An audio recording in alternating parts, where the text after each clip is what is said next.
Assalamualaikum warahmatullahi wabarakatuh. Bismillahirrahmanirrahim. Alhamdulillahirabbil alamin. Assalatu wassalamu ala asyrafil anbiya'i wal mursalin. Sayyidina Muhammad wa ala alihi wa sahbihi ajmain amma ba'd. Selamat sore pemirsa STS TV dimanapun Anda berada. Semoga senantiasa diberikan kesehatan serta kelancaran dalam menjalankan ibadah puasa di bulan suci Ramadan. Pemirsa, senang sekali saya Halimatus Sa'diyah kembali menyapa Anda dalam program Ramadan terbaik, Kampung Ramadan, waktu untuk berkumpul dan berbagi. Pemirsa, bulan Ramadan merupakan bulan yang penuh dengan keistimewaan dan keberkahan yang ada di dalamnya. Umat muslim kemudian berlomba-lomba untuk melaksanakan ibadah terbaik mereka, mulai dari puasa, sholat tarawih, serta ibadah sunnah lainnya. Nah, pertanyaannya adalah, bagaimana kemudian kajian fikih memandang fenomena ini? Pemirsa, jangan khawatir karena hal ini akan kita kupas tuntas bersama dengan narasumber kita yang tentunya sudah hadir bersama kita di sore hari ini. Nah, beliau ini merupakan Ustadz Ahmad Zuhri SPD MPD. Beliau ini seorang dosen di IKIP Widya Dharma dan Ma'had Ali Darussalam. Langsung saja kita sapa. Assalamualaikum Ustadz. Waalaikumsalam warahmatullahi wabarakatuh. Ustadz, bagaimana kabarnya hari ini? Alhamdulillah baik. Iya, bagaimana perjalanan studio? Lancar kah? Lancar namun agak gerimis-gerimis Oh. sedikit. Maklum ya musim penghujan ya Ustadz ya. Iya. Iya, Masya Allah auranya begitu sumringah sekali pada sore hari ini Ustadz. Dan Ustadz, tema yang akan kita bahas pada sore hari ini sangat menarik, yaitu perihal kajian fikih Ramadan. Iya. Namun sebelum itu Ustadz bisa memberikan mukadimah atau pengantar terlebih dahulu Ustadz terkait tema ini. Disilakan. Iya. Bismillahirrahmanirrahim. Alhamdulillahirabbil alamin wassalatu wassalamu ala asyrafil anbiya'i wal mursalin sayyidina Muhammadin nabil qasimil amin wa ala alihi washabbihi ajmain. Subhanaka la ilma lana illa ma 'allamtana innaka antal alimul hakim. Untuk tema kajian kita hari ini yaitu kajian fikih tentang Ramadan. Oke. Memang banyak hal-hal yang perlu kita bahas dan kita kaji lebih dalam lagi, karena memang ada yang setiap tahun berulang kejadian tersebut, jadi kita harus lebih rinci dalam memahaminya. Dan ada juga yang temporer, yakni kadang ada dan kadang tidak, seperti itu. Oke, jadi memang dengan adanya kajian fikih Ramadan ini sangat penting untuk kita bahas ya Ustadz Iya, ya, karena benar memang sekali. manfaatnya sangat luar biasa Iya, seperti itu, benar banyak sekali. manfaatnya. Dan Ustadz, kalau kita lihat permasalahan yang sering kita alami adalah ketika bulan Ramadan, semua orang kan tetap melakukan aktivitas yang mereka tekuni seperti Iya, benar. bekerja, maupun itu bekerja berat maupun bekerja ringan. Nah, kira-kira bagaimana pandangan kajian fikih Ramadan mengenai hal itu Ustadz? Disilakan. Iya, memang hari-hari ini ketepatan kalau di daerah kita di Madura yang kita Oke. cintai ini, yaitu manen padi, seperti itu Oke. kan. Artinya pekerjaan yang menguras tenaga, dan ketika hal tersebut kadang cuaca panas dan selain sebagainya, itu mengundang kita untuk berhenti dari berpuasa, seperti itu. Memang pekerjaan ini ada dalam kitab-kitab fikih, ada pekerjaan yang berat, ada pekerjaan yang ringan. Untuk pekerjaan berat memang ada pendapat-pendapat dari ulama yang memperbolehkan untuk iftar atau buka Oke. ketika siang hari. Namun hal itu tidak segampang yang kita kira. Dalam kitab Buyatul Mustarsyidin, Said Abdurrahman di situ menampilkan beberapa kriteria atau syarat-syarat ketika orang tersebut harus bekerja pada siang hari dan boleh dikatakan untuk iftar atau berbuka. Yang diantaranya banyak sebenarnya syarat-syaratnya, hanya saya sebutkan beberapa saja, yaitu ketika pekerjaannya itu tidak bisa dilakukan malam hari. Oke. Yang kedua, pekerjaan tersebut memang istilahnya tidak ada jalan lain, harus dikerjakan. Seperti contoh ya manen padi Manen ini, padi. karena kalau pas nanti sampai ke Syawal takut gimana, seperti itu. Jadi memang juga harus sangat orang tersebut tidak tertahankan, maksudnya tidak tertahankan, artinya boleh orang tersebut bekerja lalu istirahat, namun di situ karena cuacanya sangat panas, tidak memungkinkan, nah itu baru nanti. Namun kalau masih apa istilahnya itu bisa istirahat, itu tidak boleh untuk iftar atau membatalkan puasanya, itu tidak boleh. Banyak syaratnya dari ulama, diantaranya yang paling banyak ditemukan itu di kitab Buyatul Mustarsyidin. Di antaranya tidak bisa dilakukan malam hari. Kalau semisal bisa, sekarang kan banyak apa istilahnya alat-alat teknologi masa kini yang bisa untuk kita jadikan pekerjaan tersebut di malam hari seperti itu. Oke, jadi memang urgensinya dari pekerjaan itu adalah harus dilakukan pada waktu itu juga ya Ustadz ya, pada siang hari di bulan dan Ramadan. Sangat apa istilahnya itu sangat menguras tenaga. Oke, sehingga diperbolehkan untuk iftar seperti itu. Iya Ustadz, kalau seandainya sekarang kita juga banyak persoalan di masyarakat seperti bahwa pada malam hari masyarakat muslim berlomba-lomba untuk melaksanakan salat tarawih seperti itu Ustadz. Namun kadangkala yang sering kita tidak disangka adalah banyak sekali tempat atau kotoran yang kemudian terkena najis. Nah, kira-kira itu bagaimana Ustadz pandangannya? Oh, di tempat tarawih ya? Di tempat tarawihnya. Iya, memang kita biasanya kalau Ramadan kan tarawihnya di musola atau di masjid seperti itu. Untuk hal ini memang ulama menyebutkan dalam beberapa referensi yang Al-Fakir temukan, diantaranya itu masalah najis ini di tempat ibadah atau di tempat orang-orang yang melakukan tarawih atau sholat isya ada semacam keringanan jika memang tempat tersebut sangat tidak bisa untuk kita jaga, atau kalau dalam bahasa fikihnya itu masaqatul ikhtiros. Jadi tempat tersebut tidak bisa dijaga meskipun dibersihkan nanti ada lagi, dibersihkan ada lagi, itu memang ada pendapat seperti itu. Namun menurut Ibnu Ziyad itu ada tambahan syarat, dan juga tambahan syarat-syarat tersebut dikutip oleh pengarangnya I'anatul Thalibin yaitu Said Bakri. Kalau tidak salah ada 3. Yang pertama adalah tidak ada qasdu untuk apa istilahnya itu kita berdiam di tempat yang najis tersebut, yang banyak najisnya. Yang kedua diantaranya kering dan masaqatul ikhtiros tentunya, artinya tidak bisa kita menghindar dari tempat tersebut, itu bisa jadi dimakfu. Dan juga memang ada pendapat yang agak ringan, yaitu pendapatnya Imam Istokhri. Kita mungkin kalau di kalangan santri sudah banyak tahu bahwa menurut beliau dalam kitab I'anatul Thalibin dijelaskan Rasul Ma'kul itu tohiroh, atau Rasul Ma'kul itu tohir. Najis yang keluar dari sesuatu yang kita bisa makan itu hukumnya suci. Jadi kalau ada kotoran ayam itu mengikuti pendapat itu boleh. Namun sekarang kalau di masjid itu biasanya cicak, kan kotorannya cicak yang banyak dan lain sebagainya. Nah, itu memang kalau memang tidak bisa atau tidak ada jalan lain, artinya sudah ada tim kebersihannya di tempat tersebut atau ada orang yang mengawasi namun tidak bisa, ada pendapat yang ringan. Di kitab Buyatul Mustarsyidin itu yang ini menjadi solusi terakhir ya, alternatif terakhir, bahwa selain dari kotoran manusia itu dimakfu. Dimakfu artinya berarti cicak yang ini kan tidak bisa dimakan. Dalam kitab Buyatul Mustarsyidin agak lebih luas. Namun ini tidak boleh kita dijadikan apa istilahnya patokan mungkin. Iya, artinya jangan menjadi hal ini digampangkan begitu saja, harus menjadi solusi terakhir. Jadi awalnya itu kita ke kitab-kitab yang seperti yang Al-Fakir sudah sebutkan barusan, nanti ketika terakhir tidak bisa baru kita beranjak ke pendapat yang ada di kitab Buyatul Mustarsyidin yang mengatakan bahwa setiap najis itu meskipun dari hewan yang bisa dimakan dagingnya atau tidak itu menjadi suci selain kotoran manusia.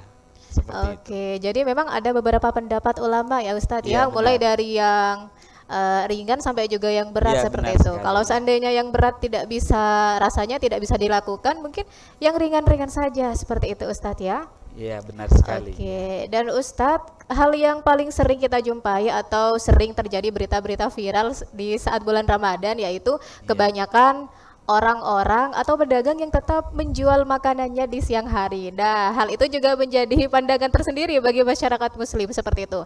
Kira-kira bagaimana sih hukumnya Ustadz mereka yang tetap menjual dagangan atau makanan mereka di siang hari sedangkan yang lainnya berpuasa? Nah, itu kira-kira gimana? Iya, memang ulama telah menyebutkan beberapa takbir atau ibarat yang soreh dalam masalah ini, yaitu menjual makanan di siang hari.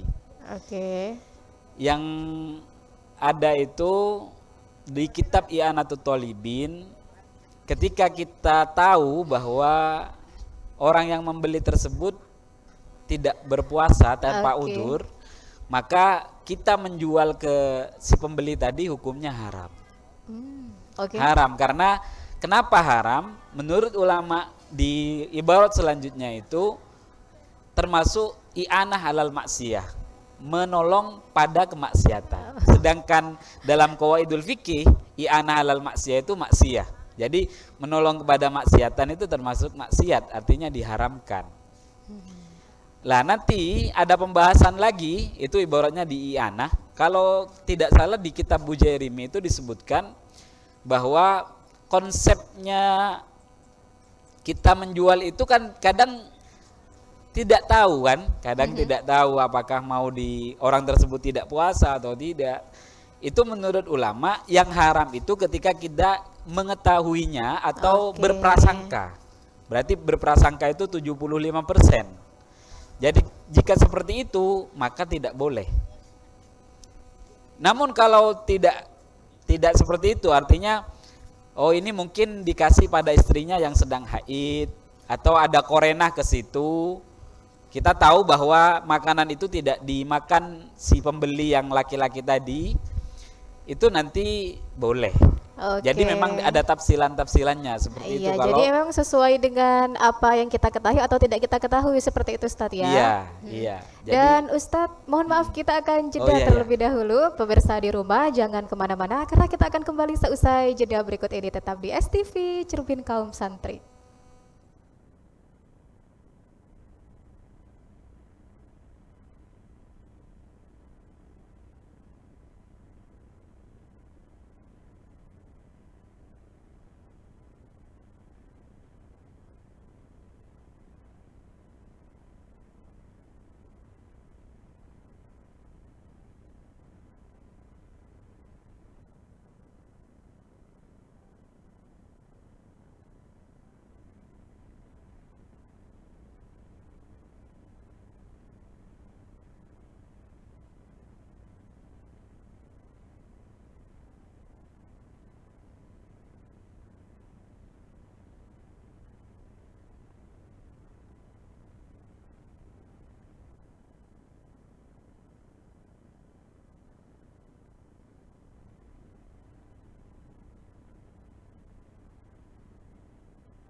Pemirsa, terima kasih Anda masih tetap setia bersama kami dalam program Kampung Ramadan, waktu untuk berkumpul dan berbagi. Ya Ustadz, pada segmen sebelumnya kita sudah membahas perihal permasalahan-permasalahan yang sering terjadi di bulan Ramadan. Nah, pada segmen ini kita juga akan membahas permasalahan yang sering juga terjadi dan sering menjadi perdebatan, yaitu ketika seseorang ingin mengkodok puasanya seperti itu, baik itu laki-laki dan perempuan, namun seringkali mereka lupa jumlahnya, kira-kira berapa ya puasa yang saya tinggalkan seperti itu. Nah, kira-kira bagaimana mengatasi hal itu Ustadz? Disilakan. Iya, untuk masalah itu memang kita manusia mahalul khoto' wa nisyan, dan juga apa istilahnya, memang karakteristik manusia lupa seperti itu.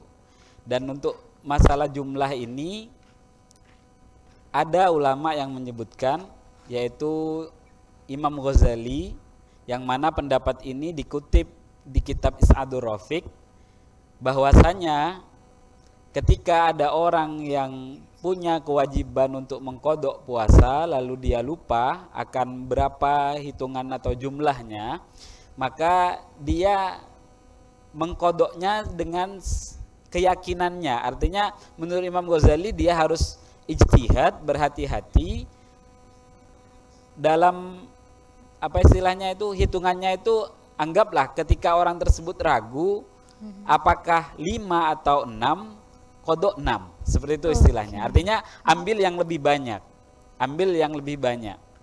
karena ketika orang tersebut nanti syak, bimbang antara 6 dan 7 atau mengambil yang paling sedikit yaitu 6, takutnya puasanya 7. Jadi memang menurut Imam Ghazali kita harus berhati-hati dalam jumlah kodok puasanya ketika orang tersebut lupa terhadap hitungan puasanya, seperti itu. Oke, jadi yang penting sesuai dengan keyakinan hati seperti itu. Iya, Ustaz. keyakinan hati, dan yang mengambil yang lebih banyak istilahnya, yang seperti lebih itu. banyak Iya. seperti itu. Oke. Beda halnya dengan masalah sholat. Kalau sholat itu ketika kita bimbang antara 3 dan 4, menurut Imam Syafi'i kita harus mengambil yang 3, berarti harus menambah 1 rakaat lagi dan nanti sujud sahwi. Kalau puasa itu kan mengambil yang lebih banyak, artinya Imam Ghazali sudah memberikan solusi yang baik untuk kita dalam mengkodok puasa tersebut. Jadi memang harus dilebihkan sesuai dengan anjuran Imam Ghazali ya Ustadz ya. Dan tambahan memang kodok puasa ini boleh untuk digabung dengan puasa sunnah yang lain. Seperti contoh dalam bulan Syawal nanti kita ada puasa sunnah 6 hari contoh. Ketika kita mau melakukan tersebut dan kita niat untuk kodok, boleh. Jadi double dong pahalanya Ustadz. Iya, double. Atau ketika selanjutnya itu bulan Dzulhijjah, itu ada puasa Tarwiyah dan Arafah. Boleh untuk kita menggabungkan kodok itu dengan puasa Tarwiyah dan Arafah. Dengan sunnah-sunnah yang lain, puasa sunnah-sunnah yang lain itu boleh. Itu dalam qawaidul fiqh. Yang penting ada niatnya, bahwasanya saya besok akan kodok puasa Ramadan dan sunnah puasa Arafah atau Tarwiyah, seperti itu. Iya, Masya Allah. Jadi memang di sini menunjukkan bahwa Islam tidak pernah memperberat ya Ustadz ya, justru malah semakin menambah kebermanfaatan seperti itu. Dan Ustadz juga seringkali kita hadapi masalah bahwa ada yang beranggapan bahwa ketika seseorang itu siwak atau melakukan sikat gigi setelah habis duhur itu katanya tidak boleh Ustadz, atau makruh, atau bagaimana kira-kira tanggapan fikih ini? Iya, memang untuk masalah siwak yang menurut sebagian ulama bisa masuk pada kategori ini adalah sikat gigi. Oke. Ini memang pendapat yang muktamad itu adalah makruh, seperti yang kita ketahui di pesantren-pesantren, di kitab-kitab seperti Fathul Qorib sudah banyak disebutkan. Namun memang ini ternyata setelah Al-Fakir lihat di kitab Kifayatul Akhyar, di syarahnya Takrib itu, menurut Syekh Taqiyuddin Al-Asfihani memang ada 2 pendapat sebenarnya. Namun yang pendapat kuat itu adalah pendapat yang mengatakan makruh. Namun ada pendapat yang mengatakan tidak makruh. Kalau tidak salah itu yang diusung oleh Imam Nawawi dari segi dalil yang menyatakan bahwa siwak setelah apa istilahnya duhur atau zawal itu tidak makruh. Karena memang anjuran siwak ini sangat ditekankan dalam hadis. Kita tahu laula an asyqa ala ummati la amartuhum bisiwak inda kulli shalah. Al hadis au kama qol. Jadi memang ada dua dalil yang sangat kuat untuk siwak ini yang menyatakan nanti tetap sunnah ketika ba'da zawal. Namun ada pendapat yang lain, yaitu yang muktamad versinya Fathul Qorib, ada hadis la khulufu famis shaim atyabu indallahi min rihil miski. Itu yang menjadi alasan kuat dari ulama yang memakruhkan seperti itu. Karena memang bau atau apa istilahnya itu, bau mulutnya orang puasa itu lebih harum dari bau misik seperti itu. Oke, iya Ustadz. Kalau begitu, kira-kira waktu siwak yang dianjurkan selama bulan Ramadan itu kira-kira pada waktu apa Ustadz? Memang ada 3 tempat seperti yang dinukil dari beberapa riwayat, yaitu kalau Rasulullah setelah beliau bangun tidur seperti itu, dan sebelum sholat. Yang satunya itu Al-Fakir bimbang, tapi yang ada juga riwayat lain yang mengatakan sebelum wudhu. Memang tempat-tempat tersebut dianjurkan untuk siwak. Ba'dan naum juga, qablan naum dan ba'dan naum seperti itu. Mungkin karena memang menjaga apa ya, keharuman atau tidak menyakiti orang lain itu penting sekali. Makanya banyak dalam referensi-referensi fikih yang dianjurkan kita sebelum Jumat harus bersih-bersih ini dan lain sebagainya, ya agar memang tidak menyakiti orang lain seperti tidak itu. mengganggu orang lain seperti itu ya Ustadz. Iya, dan Ustadz kalau kita lihat bahwasanya memang pada bulan Ramadan ini ada yang mengatakan bahwa setan-setan maupun jin-jin semuanya dibelenggu. Nah, kira-kira bagaimana pandangan fikih melihat hal itu? Benarkah hal itu terjadi atau bagaimana Ustadz? Silakan. Iya, memang kita tahu bahwa banyak umum artinya bahwa setan dibelenggu. Namun yang menjadi pertanyaan bahwa kadang di Ramadan banyak maksiat kan, seperti itu. Ada pencurian, ada ini, ada itu dan lain sebagainya. Lah ini ketika saya lihat memang pendapatnya Imam Qurtubi, beliau berpendapat, dan pendapat ini kalau tidak salah dikutip oleh Imam Ibnu Hajar Al-Asqalani di kitabnya Fathul Bari, maksudnya itu yang dibelenggu adalah bos-bosnya setan atau yang sangat apa istilahnya itu, yang rajanya banyak gitu ya rajanya Ustaz, dan yang banyak tipuannya seperti itu. Jadi mungkin kalau anak buahnya masih apa istilahnya dibiarkan mengganggu, bebas, iya seperti itu, mengganggu pada manusia untuk melakukan maksiat. Ada juga di kitab tersebut, masih di kitab tersebut pendapat yang menyatakan bahwa dibelenggu itu aslinya adalah taklilus syar. Artinya di bulan Ramadan ini memang sedikit apa istilahnya maksiat ketimbang di bulan-bulan yang lain seperti itu. Ada maksiat memang namun sedikit seperti itu. Artinya memperkecil maksiat di bulan ini. Dan memang di kitab lain juga dijelaskan, Al-Fakir pernah membaca bahwa untuk di bulan Ramadan ini memang apa istilahnya itu, manusia kan mempunyai nafsu. Jadi yang melakukan mengajak dia maksiat itu adalah nafsunya seperti itu. Ketika kita memahami bahwa setan itu semuanya dibelenggu, istilahnya seperti itu. Jadi artinya manusia meskipun setan dibelenggu masih saja nafsunya mengajak untuk maksiat seperti itu. Karena memang tidak semua setannya dibelenggu ya Ustadz ya. Menurut pendapat yang tadi seperti itu memang. Hanya raja-rajanya seperti itu, penguasa yang lebih tinggi. Kemudian ternyata yang di bawah yang kecil-kecil masih dibiarkan bebas seperti itu. Iya, seperti itu mungkin. Dan Ustadz mohon maaf kita akan jeda terlebih dahulu.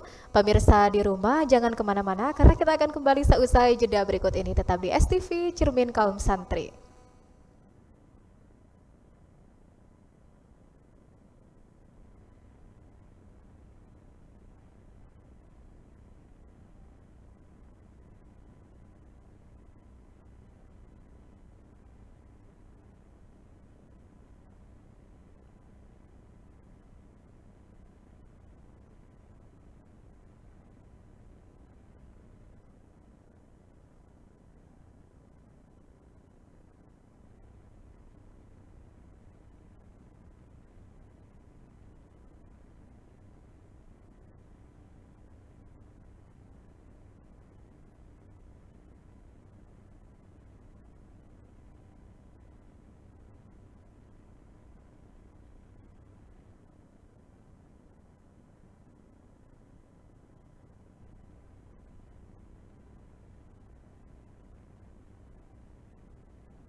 Pemirsa, terima kasih Anda masih tetap setia bersama kami dalam program Kampung Ramadan bersama saya Halimatus Sa'diyah dan Ustadz Ahmad Zuhri. Ahmad Zahri dan Ustadz, pada segmen-segmen sebelumnya kita juga membahas perihal permasalahan yang sering kita alami selama bulan Ramadan. Dan sekarang ini banyak sekali atau hal-hal yang menjadi kontra, perbedaan pendapat, pro kontra begitu Ustadz. Iya. Sebenarnya lafadz niat Ramadan yang benar itu dibaca fathah apa kasroh, Ramadana apa Ramadoni Ustadz? Silakan mungkin bisa dijelaskan Ustadz. Iya. Biasanya kalau kita niat setelah tarawih kan, iya memang ini kembali pada ilmu lughat yaitu ilmu nahwu, gramatika Arab. Di kitab I'anatul Thalibin itu ada penjelasan yang sangat rinci tentang lafadz Ramadan itu. Untuk versinya kitab I'anah bahwa lafadz Ramadan ini harusnya jer, artinya dibaca jer, Ramadoni. Oke. Ramadoni. Dan apakah bisa fathah menjadi Ramadona? Kadang memang ada sebagian masyarakat membaca Ramadan. Karena ini masalah nahwiyah, ya memang ada. Ada ya, artinya bisa untuk kita lafadzkan Ramadona.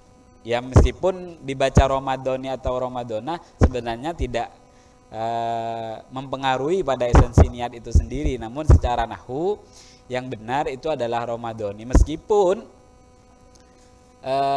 ada istilah itu adalah isim ghairu munsharif karena nama dan akhiran alif dan nun itu yang menjadi penghalang dibaca Ramadoni. Oke. Namun oleh ulama ketika hal tersebut yang isim ghairu munsharif tidak dibaca, tidak boleh dibaca jar dengan kasroh ketika tidak dimudhofkan. Sedangkan di lafadz Ramadan itu kita posisinya menjadi mudhof. Seperti itu. Jadi ketika menjadi mudhof boleh jar dengan kasroh. Artinya boleh Ramadoni seperti itu. Harusnya seperti itu memang. Ya, meskipun nanti ada pendapat istilahnya ada orang membaca Ramadana tetap bisa seharusnya, namun secara nahwiyah yang benar adalah Ramadoni karena itu menjadi memang isim ghairu munsharif, yakni tidak bisa jar dengan kasroh, harusnya jar dengan fathah, namun karena menjadi mudhof itu boleh jar dengan kasroh seperti itu. Oke, jadi memang kalau dalam pandangan ilmu nahwu dibaca kasroh ya Ustadz, Iya, Ramadoni. Itu ibaratnya di kitab I'anatul Thalibin jelas. Oke, namun ada juga yang berpendapat, masyarakat lain berpendapat bahwa ketika kamu melafalkan niatnya sendiri silakan baca Ramadoni. Namun ketika bersama-sama setelah salat tarawih dibaca Ramadona, katanya seperti itu Ustadz. Nah itu kira-kira bagaimana? Apakah itu adalah pandangan yang keliru atau perlu diluruskan Ustadz? Silakan. Ya kembali ke istilahnya pembahasan yang tadi, sebenarnya tidak ada farkun, tidak ada pembedaan antara dia sendirian atau berjemaah, tidak. Jadi boleh-boleh saja berjemaah Ramadana dengan mengikuti pendapat yang istilahnya nanti di dalam ilmu nahwu itu ada penjelasannya yang lebih detail dan boleh ya Ramadhani, tidak khusus seperti itu, tidak. Artinya itu hanya mitos seperti itu ya. Iya. Jadi memang harus mengikuti aturan dari kaidah ilmu nahwu begitu ya Ustadz ya. Seperti yang ditampilkan di kitab I'anatul Thalibin seperti itu. Oke, terima kasih Ustadz atas penjelasannya. Dan kalau kita lihat Ustadz bahwa seringkali ketika bulan puasa atau bulan Ramadan kita mengalami muntah. Nah, ini nggak tahu ya muntahnya disengaja atau tidak disengaja. Nah, pandangan Ustadz bagaimana kira-kira menyikapi hal itu? Ya memang di kitab Bajuri dijelaskan bahwa sesuatu yang membatalkan puasa itu adalah muntah, seperti itu. Namun di kitab yang lebih dalam pembahasannya, maksud muntah ini adalah istiqoah, artinya dia melakukan pekerjaan yang nanti akan menimbulkan muntah seperti itu. Seperti contoh kalau tidak salah di I'anah atau di kitab Bajuri itu dijelaskan di hasyiahnya seperti orang tersebut dibalikkan badannya. Artinya kepalanya di bawah, kakinya di atas. Pas muntah itu nanti batal puasanya karena dia menyengaja. Namun kalau tidak, Kalau tidak seperti itu, mungkin karena sakit atau apa istilahnya melakukan perjalanan yang perjalanannya itu diperbolehkan, karena memang ada perjalanan yang diperbolehkan, ada tidak. Dan muntah ketika naik ke kendaraan nanti tidak batal puasanya seperti itu. Namun ada catatan dari ulama bahwa memang dari kasus muntah ini sebenarnya ada sesuatu nanti yang dikhawatirkan masuk lagi ke dalam mulut. Oke. Artinya tidak hanya fokus pada muntahnya, namun sisa muntah itu nanti kembali lagi ke mulut, sedangkan sudah keluar dari makhrajud dakhil, sudah keluar dari sesuatu yang dianggap di dalam, artinya sudah dikeluar ke dohir, seperti itu istilahnya. Itu nanti juga menjadi pembahasan oleh ulama. Artinya tidak boleh nanti ketika muntah terus ada sisa, contoh pas ditelan lagi, itu kan meskipun muntahnya tidak membatalkan, nanti itu yang menjadi batalnya, seperti itu. Jadi memang hal itu tidak diperbolehkan Ustadz ya? Iya, seperti itu. Misalkan seseorang bekerja, seorang nelayan misalnya, kemudian di tengah laut dia mabuk laut. Namun hal itu tidak masalah, maksudnya Ustadz, kan tidak disengaja begitu? Iya. Seperti itu tidak dipermasalahkan. Namun nanti perlu menjadi catatan ketika orang tersebut biasanya mabuk kendaraan atau mabuk laut, dia sudah yakin ketika mau naik nanti akan istilahnya muntah. Nah, ini bisa jadi batal nanti. Karena orang tersebut sudah yakin, sudah ilmu bahwa nanti ketika dia ke kendaraan pasti muntah, itu nanti berarti sengaja untuk melakukan. Seperti kita istilahnya kasus tadi itu dibalik kepalanya di bawah, kakinya di atas, seperti itu. Artinya ada pekerjaan yang menuju muntah itu sendiri, seperti itu. Ketika sudah yakin. Namun ketika tidak yakin, contoh kadang muntah, kadang tidak, tapi kebanyakan nggak muntah ketika naik dari sini ke Bangkalan contoh. Nah, itu masih boleh nanti.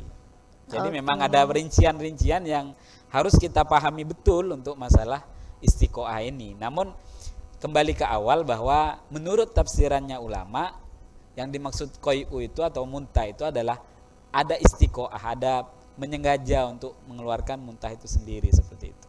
Jadi alangkah lebih baiknya ketika seorang niat melakukan pekerjaan pada suatu hari di siang bulan Ramadan, mereka juga harus meniatkan bahwa mereka juga bisa menuntaskan puasa itu ya Ustadz ya? Iya, benar. Tanpa harus berpikir ragu kemudian gimana jika seandainya ketika saya bekerja saya muntah, nanti hal itu tidak diperbolehkan, begitu Ustadz? Iya, maksudnya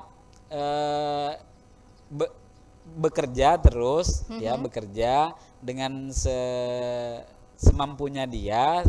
Ya nanti kalau muntah ya berarti nggak apa-apa, seperti itu. Namun ketika contoh ini masuk ke mabuk laut atau kendaraan, ini yang saya fokuskan, seperti itu. Jadi semisal dia sudah tahu bahwa akan muntah ketika naik kendaraan, pas dia masih meneruskan, itu yang jadi yang tidak boleh, yang begitu, tidak Ustaz. boleh, seperti itu kan. Itu maksudnya. Iya Ustadz, terima kasih atas penjelasannya. Mohon maaf Ustadz, kita akan jeda terlebih dahulu. Bagi pemirsa di rumah atau audiens yang ingin bertanya, disilakan untuk menyiapkan pertanyaannya mulai dari sekarang. Karena kami akan kembali seusai jeda berikut ini. Tetap di STV, Cermin Kaum Santri.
Pemirsa, terima kasih Anda masih tetap setia bersama kami dalam program Kampung Ramadan, waktu untuk berkumpul dan berbagi. Ya Ustadz, saat ini adalah segmen terakhir, namun kita harus melanjutkan materi Iya. kita yang sangat sayang sekali kalau kita lewatkan Ustadz ya.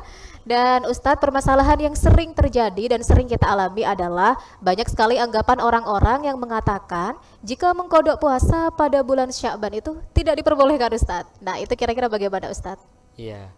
Untuk masalah ini memang kita banyak mendengar hal tersebut. Mhm. Namun kita perlu pahami bahwa larangan atau kemakruhan puasa setelah tanggal 15 bulan Sya'ban itu khusus pada yang sunnah. Jadi kalau semisal dia mempunyai hutang Ramadan, tidak tidak masalah, tidak masalah. Karena ini wajib. Nanti bahaya ketika dia punya hutang karena mendengar apa istilahnya larangan puasa Sya'ban ini, dia tidak puasa pas masuk ke Ramadan yang nomor 2. Nanti selain dia wajib membayar puasanya, yaitu mengkodok puasanya, juga harus membayar fidyah, kan seperti itu. Oke.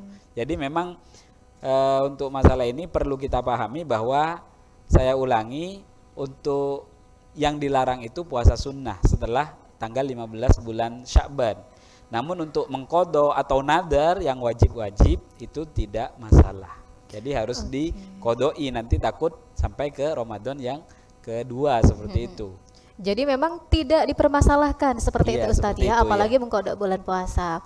Dan Ustadz, seringkali kita jumpai juga bahwa ketika orang berpuasa di bulan Ramadan, ketika mereka sakit mata atau hidungnya tersumbat, dia sering juga menggunakan tetes mata atau inhaler. Nah, kira-kira bagaimana kajian fikih memandang itu Ustadz? Silakan. Iya, memang ulama ternyata sudah membahas masalah ini. Saya menemukan ibaratnya itu di kitab Buyatul Mustarsyidin, karena memang beliau Said Abdurrahman sangat banyak sekali masalah-masalah yang memang terjadi di masyarakat. Oke. Di situ ada kasus di ibaratnya itu ketika ada orang yang mempunyai penyakit yang sangat apa istilahnya mengganggu, dan dia tidak bisa dengan hal lain kecuali meneteskan sesuatu cairan ke Bagian yang sakit itu? engki, itu tidak masalah. Tidak Lidorurah, bahasanya seperti itu. Jadi untuk masalah ini ada ibarat yang soreh, memang ada ibarat yang soreh dari kitab Buyatul Mustarsyidin, di mana kalau tidak salah beliau mengutip pendapatnya di Fatwa Syekh Buhairis, kalau tidak salah seperti itu. Dan memang seperti kitab lain, kalau tidak salah di kitab Ghayatul Bayan itu juga disebutkan bahwa ini disamakan dengan kuhlah atau apa ya, celak ya kalau. Oke. Iya, itu menurut ulama ketika orang tersebut memakai celak mata, meskipun terasa mungkin ke lidah, itu tidak masalah. Jadi memang ada ibarat soreh, juga ada pembahasan yang menurut ulama kasus ini sama dengan memasang kuhlah seperti itu. Oke, jadi memang tidak dipermasalahkan, Iya. baik mereka menggunakan tetes mata atau inhaler begitu ya Ustadz ya? Untuk inhaler kan untuk hidung ya. Iya, untuk Memang hidung. ada ibarat lain. Oh, Ibarat beda lain. berarti Iya, ibrohnya. beda. Poinnya sama, yaitu inhaler ini tidak membatalkan puasa karena tidak ada ain di situ. Tidak ada ain, artinya tidak ada benda yang masuk. Beda halnya dengan contoh orang sesak napas, dia memakai apa istilahnya itu alat dihirup seperti itu di lisannya, itu nanti membatalkan karena memang ada ainnya di situ. Kalau inhaler itu hanya samroehah, artinya mencium aroma seperti itu. Oke. Jadi itu tidak ada ainnya. Jadi untuk inhaler khusus ibarat lain yang tegas yang menyatakan bahwa itu tidak membatalkan puasa. Oke, Seperti jadi itu. memang tidak membatalkan puasa inhaler itu ya Iya. Ustadz ya. Dan Ustadz, untuk yang terakhir, kira-kira sering kali kita jumpai bagi mereka yang awal mulanya belajar untuk berpuasa di bulan Ramadan. Ada juga anak kecil yang sering bertanya-tanya, Ustadz kira-kira bagaimana ya kalau seandainya kita berpuasa tapi kita menelan ludah kita sendiri. Nah itu bagaimana kajian fikih memandang itu Ustadz? Iya, memang menelan ludah ini yang murni ya, Mhm. seperti kutipannya Imam Nawawi dalam kitab Majmu', juga di kitab Raudhatul Thalibin juga disebutkan bahwa menelan ludah yang murni tanpa ada campuran dari yang lain itu boleh. Boleh berarti Iya, artinya Ustadz ya. tidak membatalkan puasa. Beda halnya nanti kalau bercampur dengan darah itu nanti bisa batal karena Dengan kahak misalnya iya, gitu. dengan dahak itu bisa menjadi batal seperti itu. Oke. Jadi memang untuk menelan ludah ini juga soreh ibaratnya di kitab Raudhah dan Majmu', dan di kitab lain juga banyak ulama yang menyebutkan seperti itu. Iya Ustadz, terima kasih atas penjelasannya, sangat luar biasa sekali. Semua permasalahan yang ada di bulan suci Ramadan kita bedah satu persatu Iya. Ustadz ya, Masya Allah. Dan Ustadz, sekarang adalah sesi tanya jawab dengan audiens yang sudah hadir di sini Ustadz. Mungkin bagi audiens yang ingin bertanya disilakan, mumpung Ustadz sudah hadir di sini. Silakan tanyakan apa yang menjadi unek-unek selama di bulan Ramadan. Disilakan.